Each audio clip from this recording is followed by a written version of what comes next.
Hey guys, today we are going to focus on opportunity cost. So, what is it?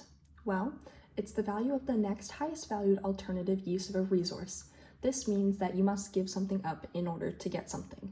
It's kind of like when you're choosing between two options, you weigh the pros and cons, and the one that gives you the most and I guess takes away the least is the one you're going to want to choose. You're not going to choose the option with the most consequences. And that ties into my favorite quote from our textbook, The Principles of Economics, Canadian edition, chapter 1.3.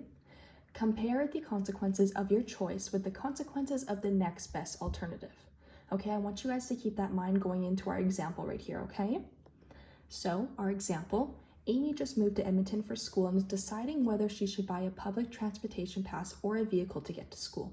The cost of a public transportation pass for a year is $800, plus it will take an hour to get to school. The cost of a vehicle is $5,000 and $400 a month for gas and insurance. So just based off that information there, I think we can all agree that her best alternative right now is going to be buying a transportation pass because it's the cheapest. Yeah, so we're going to look at the table and we're going to calculate her total opportunity cost and weigh the pros and cons in both to see which one is the best.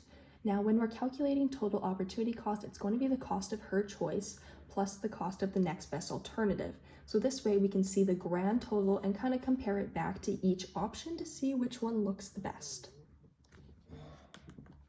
So, question 1.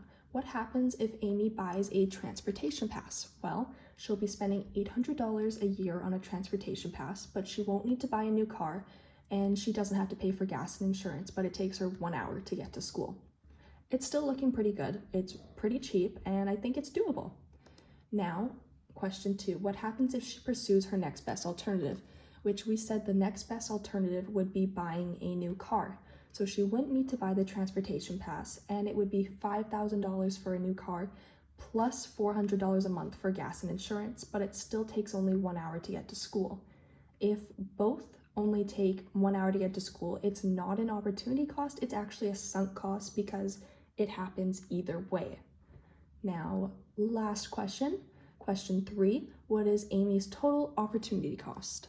Well, when we're looking at the cost of buying a new vehicle relative to buying a transportation pass, we have to calculate all of them together.